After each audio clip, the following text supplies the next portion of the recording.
The Rivals of Sherlock Holmes, Volume 1, The Affair of the Tortoise, by Arthur Morrison. Very often Hewitt was tempted by the fascination of some particularly odd case to neglect his other affairs to follow up a matter that from a business point of view was of little or no value to him. As a rule, he had a sufficient regard for his own interests to resist such temptations, but in one curious case, at least, I believe he allowed it largely to influence him. It was certainly an extremely odd case, one of those affairs that, coming to light at intervals, but more often remaining unheard of by the general public, convince one that, after all, there is very little extravagance about Mr. R. L. Stevenson's bizarre imaginings of doings in London in his New Arabian Nights. There's nothing in this world that is at all possible, I have often heard Martin Hewitt say, that has not happened or is not happening in London. Certainly he had opportunities of knowing. The case I have referred to occurred some time before my own acquaintance with him began, in 1878, in fact. He had called one Monday morning at an office in regard to something connected with one of those uninteresting, though often difficult cases which formed perhaps the bulk of his practice, when he was informed of a most mysterious murder that had taken place in another part of the same building, on the previous Saturday afternoon. Owing to these circumstances of the case, only the vaguest account had appeared in the morning papers, and even this, as it chanced, Hewitt had not read. The building was one of a new row in a partly rebuilt street near the National Gallery. The whole row had been built by a speculator for the purpose of letting out in flats, suites of chambers, and in one or two cases, on the ground floors, offices. The rooms had let very well, and to desirable tenants as a rule. The least satisfactory tenant, the proprietor reluctantly admitted, was a Mr. Bramah, a negro gentleman, single, who had 3 rooms on the top floor, but one of the particular building that Hewitt was visiting. His rent was paid regularly, but his behavior had produced complaints from other tenants. He got uproariously drunk, and screamed and howled in unknown tongues. He fell asleep on the staircase. Ladies were afraid to pass. He bawled rough chaff down the stairs and along the corridors at butcher boys and messengers, and played on errand boys brutal practical jokes that ended in police court summonses. He once had a way of sliding down the baluster shouting, "Hoi, hoi, hoi, ya!" as he went. But as he was a big, heavy man, and the balusters had been built for different treatment, he had very soon and very firmly been requested to stop it. He had plenty of money, and spent it freely, but it was generally felt that there was too much of the light-hearted savage about him to fit him to live among quiet people. How much longer the landlord would have stood for this sort of thing, Hewitt's informant said, was a matter of conjecture, for on the Saturday afternoon in question the tenancy had come to a startling full stop. Rameau had been murdered in his room, and the body had, in the most unaccountable fashion, been secretly removed from the premises. The strongest possible suspicion pointed to a man who had been employed in shoveling and carrying coals, cleaning windows, and chopping wood for several of the buildings, and who had left that very Saturday. The crime had, in fact, been committed with this man's chopper, and the man himself had been heard again and again to threaten Rameau, who, in his brutal fashion, had made a butt of him. This man was a Frenchman, Victor Goujon by name, who had lost his employment as a watchmaker by reason of an injury to his right hand, which destroyed its steadiness, and so he had fallen upon evil days and odd jobs. He was a little man of no great strength, but extraordinarily excitable, and the coarse jibes and horseplay of the big negro drove him almost to madness. Rameau would often, after some more than ordinarily outrageous attack, contemptuously fling Goujon a shilling, which the little Frenchman, although wanting a shilling badly enough, would hurl back in his face, almost weeping with impotent rage. "Pig! Canaille!" he would scream. "Dirty pig of Africa! Take your shilling to where you have stole it! Voleur! Pig!" There was a tortoise living in the basement, of which Goujon had made rather a pet, and the negro would sometimes use this animal as a missile, flinging it at the little Frenchman's head. On one such occasion the tortoise struck the wall so forcibly as to break its shell, and then Goujon seized a shovel and rushed at his tormentor with such blind fury that the latter made a bolt of it.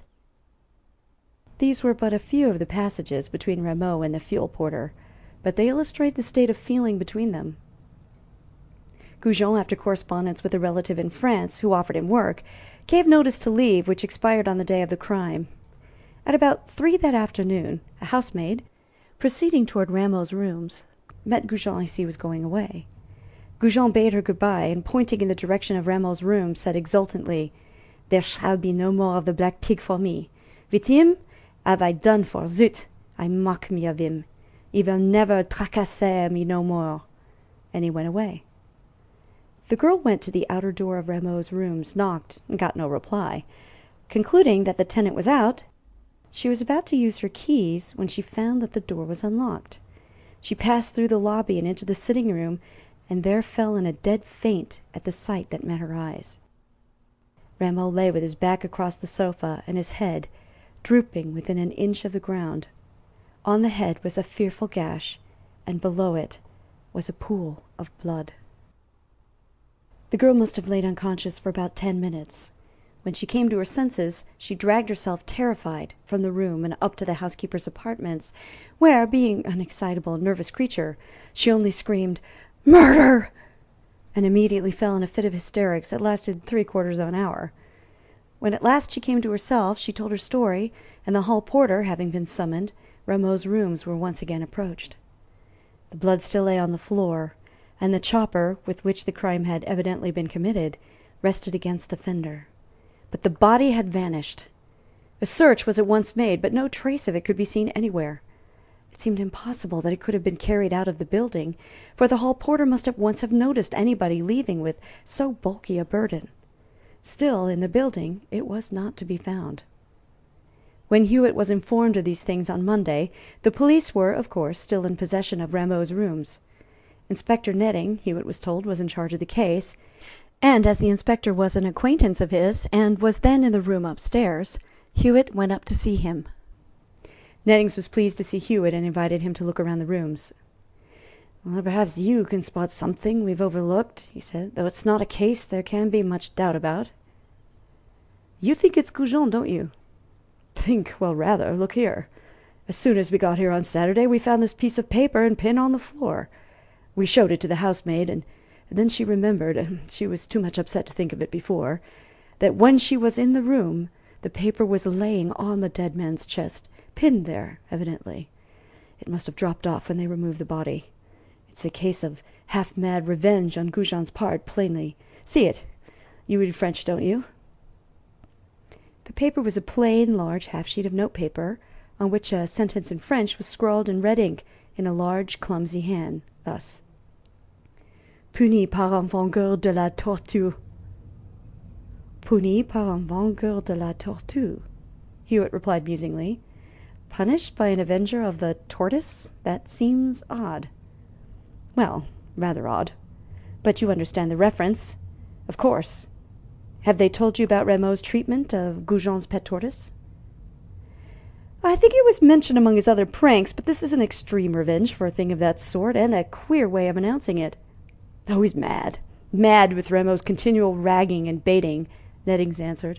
"Anyway, this is a plain indication, plain as though he'd left his own signature.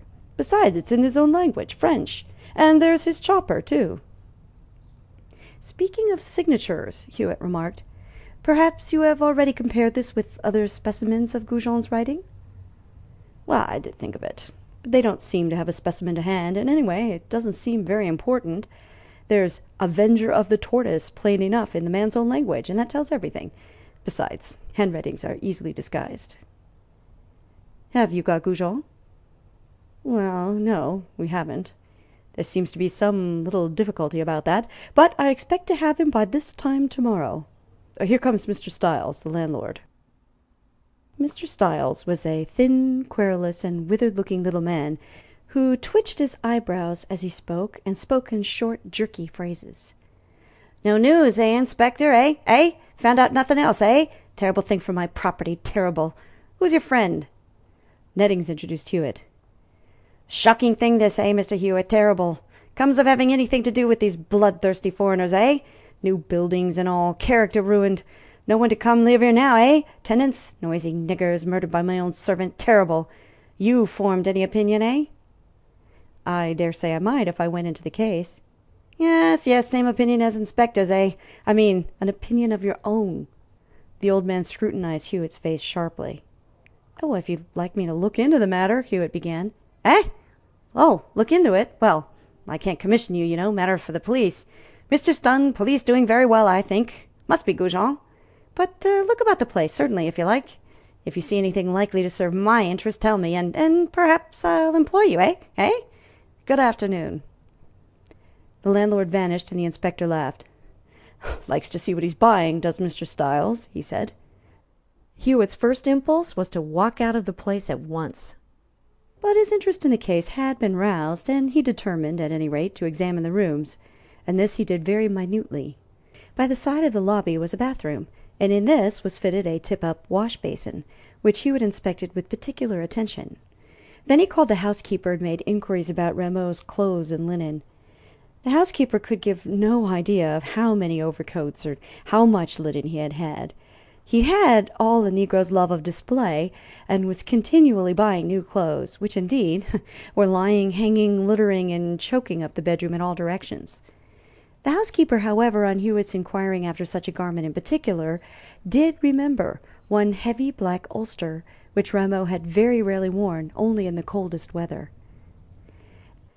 After the body was discovered, Hewitt asked the housekeeper, was any stranger observed about the place, whether carrying anything or not? "Oh, no, sir," the housekeeper replied.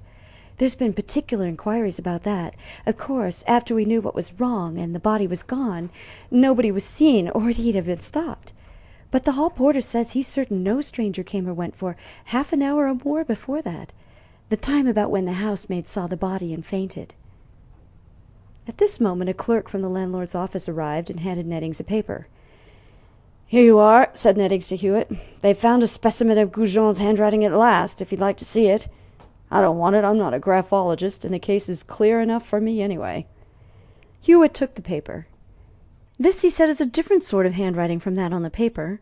The red ink note about the Avenger of the Tortoise is in a crude, large, clumsy, untaught style of writing. This is small, neat, and well-formed, except that it is a trifle shaky, probably because of the hand injury. "That's nothing," contended Nettings. "Handwriting clues are worse than useless as a rule. It's so easy to disguise and imitate writing, and besides, if Goujon is such a good penman as you seem to say, why, he could all the easier alter his style. Say now yourself, can any fiddling question of handwriting get over this thing about avenging the tortoise? Practically a written confession, to say nothing of the chopper, and what he said to the housemaid as he left." "Well," said Hewitt, "perhaps not, but we'll see. Meantime," turning to the landlord's clerk, "possibly you will be good enough to tell me one or two things. First, what was Goujon's character?" "Oh, excellent, as far as we know. Oh, we never had a complaint about him, except for little matters of carelessness, leaving coal scuttles on the staircases for people to fall over, losing shovels, and so on. He was certainly a bit careless, but as far as we could see, quite a decent little fellow. One would never have thought him capable of committing murder for the sake of a tortoise, though he was rather fond of the animal." "The tortoise is dead now, I understand." "Yes." "Have you a lift in this building?" "Only for coal and heavy parcels. Goujon used to work it, sometimes going up and down in it himself, with coals and so on. It goes into the basement." "And are the coals kept under this building?" No, the store for the whole row is under the next two houses. The basements communicate." "Do you know Rameau's other name?" "César Rameau. He signed in our agreement." "Did he ever mention his relations?" "No. That is to say, he did say something one day when he was very drunk, but of course it was all rot. Someone told him not to make such a row. He was a beastly tenant. And he said he was the best man in the place, and his brother was prime minister and all sorts of things. Mere drunken rant. I never heard him say anything sensible about relations. We know nothing of his connections. He came here on a banker's reference." "Thanks. I think that's all I want to ask. You notice," Hewitt proceeded, turning to Nettings, "the only ink in this place is scented and violet, and the only paper is tinted and scented too, with a monogram, characteristic of Negro with money. The paper that was pinned on Rameau's breast is in red ink on common and rather grubby paper. Therefore it was written somewhere else and brought here. Inference, premeditation." "Oh, yes. But are you an inch nearer with all these speculations? Can you get nearer than I am now without them?" "Well, perhaps not," Hewitt replied. "I don't profess at this moment to know the criminal. You do. I'll concede you that point for the present. But you don't offer an opinion as to who removed Rameau's body, which I think I know." "Well, who was it then?" "Come, try and guess that yourself." "It wasn't Goujon. I don't mind letting you know that." "But it was a person quite within your knowledge of the case. You've mentioned the person's name more than once." Nettings stared blankly. "I don't understand you in the least," he said. "But of course you mean that this mysterious person you speak of as having moved the body committed the murder." "No, I don't. Nobody could have been more innocent of that." "Well," Nettings concluded with resignation, "I'm afraid one of us is rather thick-headed. What will you do?" "Interview the person who took away the body," Hewitt replied, with a smile. "But, man alive, why bother about the person if it isn't the criminal?" "Never mind, never mind. Probably the person will be a most valuable witness." "You mean you think that this person, whoever it is, saw the crime?" "I think it very probable indeed." "Well, I won't ask you any more. I shall get hold of Goujon. That's simple and direct enough for me. I prefer to deal with the heart of the case, the murder itself, when there's such clear evidence as I have." "I shall look a little into that too, perhaps," Hewitt said. "And if you like, I'll tell you the first thing I shall do." "What's that?" "I shall have a good look at the map of the West Indies, and I advise you to do the same. Good morning." Nettings stared down the corridor after Hewitt and continued staring for nearly 2 minutes after he had disappeared. Then he said to the clerk who had remained, "What was he talking about?" "I don't know," replied the clerk. "Couldn't make head or tail of it." "I don't believe there is a head to it," declared Nettings, "nor a tail either. He's kidding us." Nettings was better than his word, for within 2 hours of his conversation with Hewitt, Goujon was captured and safe in a cab bound for Bow Street. He had been stopped at Newhaven in the morning on his way to Dieppe, and was brought back to London. But now Nettings met a check. Late that afternoon he called on Hewitt to explain matters. "Oh, we've got Goujon," he said gloomily, "but there's a difficulty. He's got 2 friends who can swear an alibi. Rameau was seen at 1:30 on Saturday, and the girl found him dead about 3. Now, Goujon's 2 friends, it seems, were with him from 1 o'clock till 4 in the afternoon, with the exception of 5 minutes when the girl saw him, and then he left them to take a key or something to the housekeeper before finally leaving. They were waiting on the landing below when Goujon spoke to the housemaid, heard him speaking, and seen him go all the way up to the housekeeper's room and back, as they looked up the wide well of the staircase. They are men employed near the place, and seem to have good characters. But perhaps we shall find something unfavourable about them. They were drinking with Goujon, it seems, by way of seeing him off." "Well," Hewitt said, "I scarcely think you need trouble to damage these men's characters. They're probably telling the truth. Come now, be plain. You've come here to get a hint as to whether my theory of the case helps you, haven't you?" "Well, if you can give me a friendly hint. Although, of course, I may be right after all. Still, I wish you'd explain a bit as to what you meant by looking at a map of all that mystery. Nice thing for me to be taking a lesson in my own business after all these years. But perhaps I deserve it." "See now," quoth Hewitt, "you remember what map I told you to look at?" "The West Indies. Right. Well, here you are." Hewitt reached an atlas from his bookshelf. "Now, look here. The biggest island of the lot on this map, barring Cuba, is Haiti.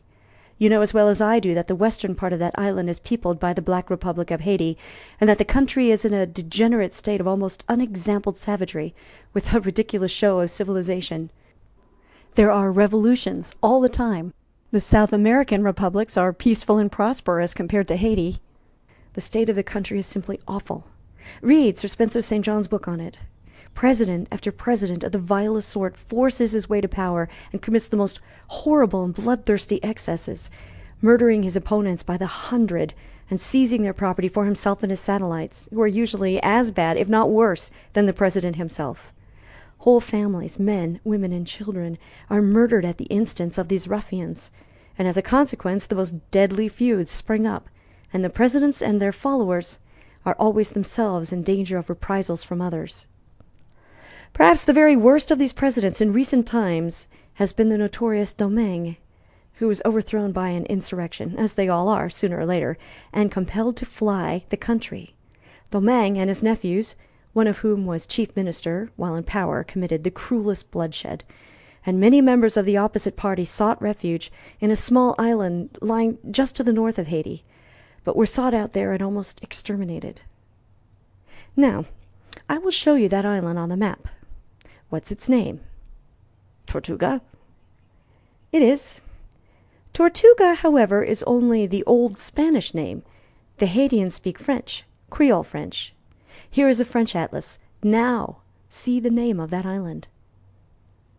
La Tortue. La Tortue it is, the tortoise.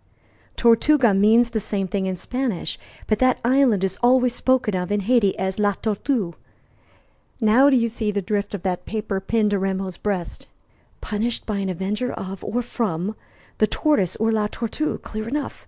It would seem that the dead men had something to do with the massacre there, and somebody from the island is avenging it. The thing's most extraordinary. And now listen.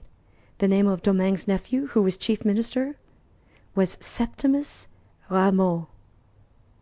And this was César Rameau, his brother, probably. I see. Well, this is a case. I think the relationship probable. Now do you understand why I was inclined to doubt that Goujon was the man you wanted? Well, of course. And now, I suppose, I must try to get a nigger. The chap who wrote that paper. I wish he hadn't been such an ignorant nigger. If he'd only put the capitals to the words La Tortue, I might have thought a little more about them, instead of taking it for granted that they meant that wretched tortoise in the basement of the house. Well, I've made a fool of a start, but I'll be after that nigger now. And I, as I said before, said Hewitt, shall be after the person that carried off Rameau's body. I've had something else to do this afternoon, or I should have begun already. You said you thought he saw the crime. How did you judge that? Hewitt smiled. I think I'll keep that little secret to myself for present, he said. You shall know soon. Very well, Nettings replied with resignation. I suppose I mustn't grumble if you don't tell me everything. I feel too great a fool altogether over this case to see any farther than you show me. And Inspector Nettings left on his search, while Martin Hewitt, as soon as he was alone, laughed joyously and slapped his thigh. There was a cab rank and shelter at the end of the street where Mr. Styles' building stood, and early that evening a man approached it and hailed the cabman and the waterman. Anyone would have known the newcomer at once for a cabman taking a holiday. The brim of the hat, the bird's-eye neckerchief, the immense coat buttons, and more than all, the rolling walk and the wrinkled trousers, marked him out distinctly. "Watcher," he exclaimed affably, with the self-possessed nod only possible to cabbies and busmen.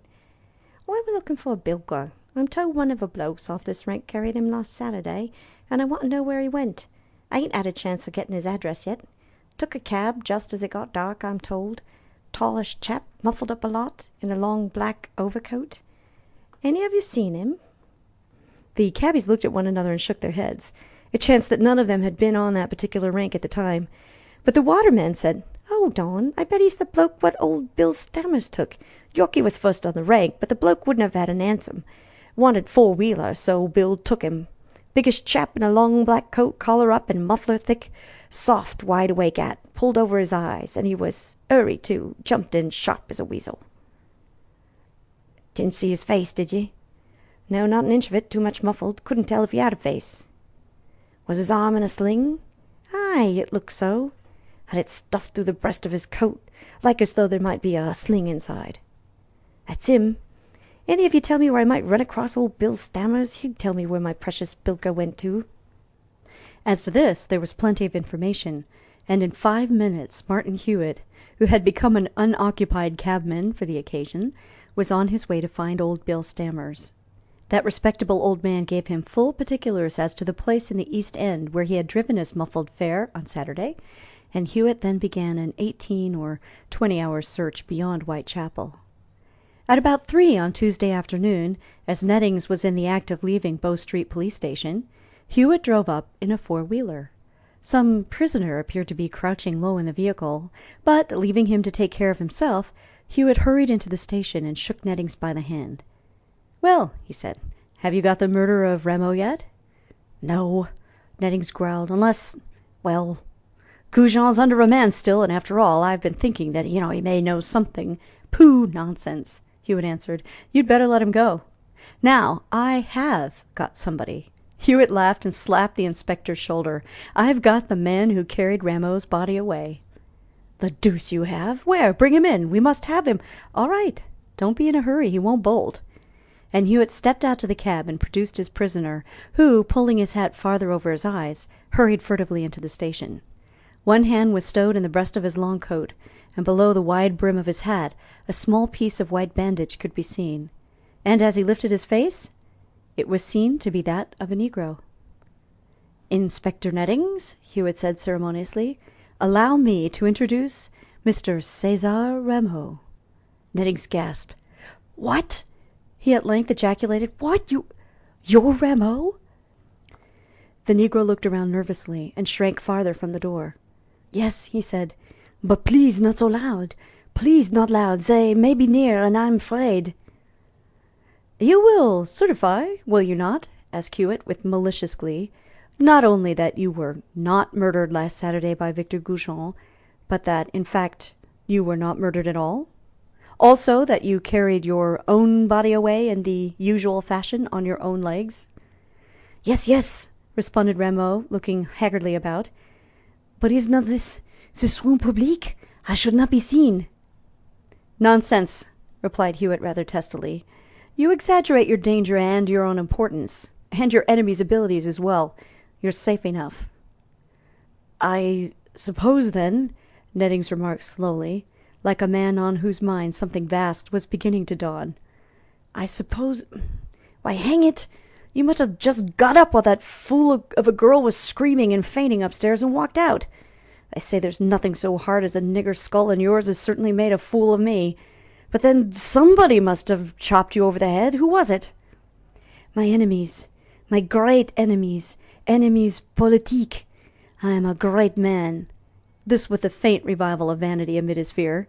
"A great man in my country. They have great secret clubs, theatres to kill me and my friends. And one enemy coming in my room does this. 1, 2. He indicated wrist and head.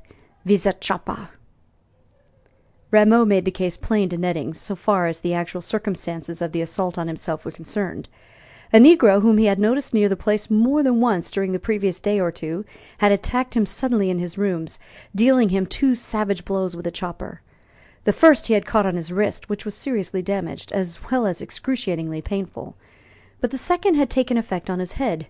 His assailant had evidently gone away then, leaving him for dead. But as a matter of fact, he was only stunned by the shock, and had, thanks to the adamantine thickness of the negro's skull and the ill direction of the chopper, only a very bad scalp wound, the bone being no more than grazed. He had lain insensible for some time, and must have come to his senses soon after the housemaid had left the room. Terrified at the knowledge that his enemies had found him out, his only thought was to get away and hide himself. He hastily washed and tied up his head, and enveloped himself in the biggest coat he could find, and let himself down into the basement by the coal lift, for fear of observation. He waited in the basement of one of the adjoining buildings till dark, and then got away in a cab, with the idea of hiding himself in the East End. He had had very little money with him on his flight, and it was by reason of this circumstance that Hewitt, when he found him, had prevailed on him to leave his hiding-place, since it would be impossible for him to touch any of the large sums of money in the keeping of his bank so long as he was supposed to be dead.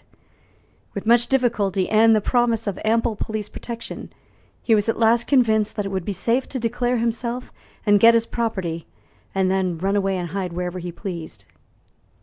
Nettings and Hewitt strolled off together for a few minutes and chatted, leaving the wretched Rameau to cower in a corner among several policemen. "Well, Mr. Hewitt," Nettings said, "this case has certainly been a shocking beating for me. I must have been as blind as a bat when I started on it. And yet I don't see that you had a deal to go on even now. What struck you first?" "Well, in the beginning it seemed rather odd to me that the body should have been taken away, as I had been told it was, after the writing paper had been pinned on it. Why should the murderer pin a label on the body of his victim if he meant carrying that body away? Who would read the label and learn of the nature of the revenge gratified? Plainly that indicated that the person who had carried away the body was not the person who had committed the murder. But as soon as I began to examine the place, I saw the probability that there was no murder after all. There were any number of indications of this fact, and I can't understand your not observing them. First, Although there was a good deal of blood on the floor just below where the housemaid had seen Rameau lying, there was none between that place and the door. Now, if the body had been dragged, or even carried, to the door, blood must have become smeared about the floor, or at least there would have been drops. But there were none, and this seemed to hint that the corpse might have come to itself, sat up on the sofa, staunched the wound, and walked out. I reflected at once that Rameau was a full-blooded Negro, and that a Negro's head is very nearly invulnerable to anything short of bullets. Then, if the body had been dragged out, as such a heavy body must have been, almost of necessity the carpet and rugs would show signs of the fact, but there were no such signs. But beyond these there was the fact that no long black overcoat was left with the other clothes, although the housekeeper distinctly remembered Rameau's possession of such a garment. I judged he would use some such thing to assist his disguise, which is why I asked her. Why he would want to disguise was plain, as you shall see presently. There were no towels left in the bathroom. Inference, used for bandages. Everything seemed to show that the only person responsible for Rameau's removal was Rameau himself. Why then had he gone away secretly and hurriedly, without making complaint, and why had he stayed away? What reason would he have for doing this if it had been Goujon that had attacked him? None. Goujon was going to France. Clearly, Rameau was afraid of another attack from some implacable enemy whom he was anxious to avoid, one against whom he feared legal complaint or defense would be useless. And this brought me at once to the paper found on the floor. If this were the work of Goujon, and an open reference to his tortoise, why should he be at such pains to disguise his handwriting? He would have been already pointing himself out by the mere mention of the tortoise, and if he could not avoid a shake in his natural small handwriting, how could he have avoided it in a large, clumsy, slowly drawn, assumed hand? No, the paper was not Goujon's. As to the writing on the paper, Nettings interposed, I've told you how I made that mistake. I took the readiest explanation of the words, since they seemed so pat, and I wouldn't let anything else outweigh that. As to the other things, the evidences of Rameau's having gone off by himself, well, I don't usually miss such obvious things, but I never thought of the possibility of the victim going away on the quiet and not coming back as though he'd done something wrong. Comes of starting with a set of fixed notions. Well, answered Hewitt, I fancy you must have been rather out of form, as they say. Everybody has his stupid days, and you can't keep up to concert pitch forever. But to return to the case. The evidence of the chopper was very untrustworthy, especially when I heard of Goujon's careless habits, losing shovels and leaving coal scuttles on stairs. Nothing more likely than for the chopper to be left lying about, and a criminal who had calculated his chances would know the advantage to himself of using a weapon that belonged to the place, and leaving it behind to divert suspicion. It's quite possible, by the way, that the man who attacked Rameau got way down the coal lift and out by an adjoining basement just as Rameau himself. This, however, is mere conjecture. The would-be murderer had plainly prepared for the crime. Witness the previous preparation of the paper declaring his revenge, an indication of his pride at having run his enemy to earth at such a distant place as this. Although I expect he was only in England by chance, for Haitians are not persistently energetic race. In regard to the use of small instead of capital letters in the words La Tortue on the paper, I observed in the beginning that the first letter of the whole sentence, the P in puny, was a small one. Clearly the writer was an illiterate man, and it was at once plain that he may have made the same mistake with ensuing words. On the whole, it was plain that every one had begun with the too ready disposition to assume that Goujon was guilty. Everybody insisted, too, that the body had been carried away, which was true, of course, although not in the sense intended, so I didn't trouble to contradict, or to say more than that I guessed who had carried the body off. And to tell you the truth, I was a little piqued at Mr. Stiles's manner, and indisposed, interested in the case as I was, to give away my theories too freely. The rest of the job was not very difficult. I found out the cabman who had taken Rameau away. You can always get readier help from cabbies if you go as one of themselves, especially if you're after a bilker. And from him got a sufficiently near East End direction to find Rameau after inquiries. Oh, I ventured, by the way, on a rather long shot.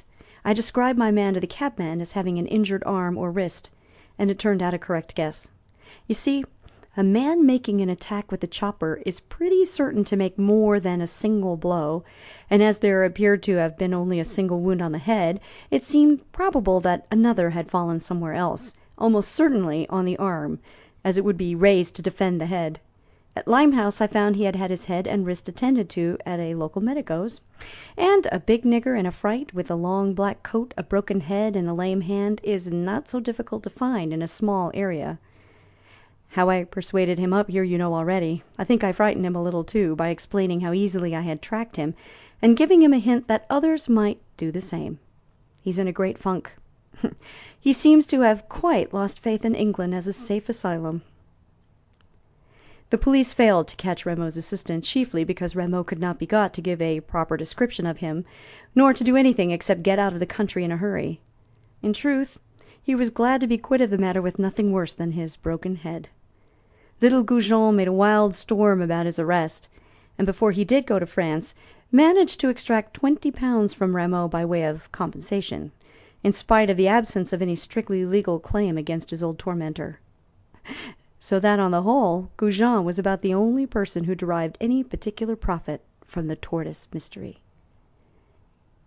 End of The Affair of the Tortoise by Arthur Morrison.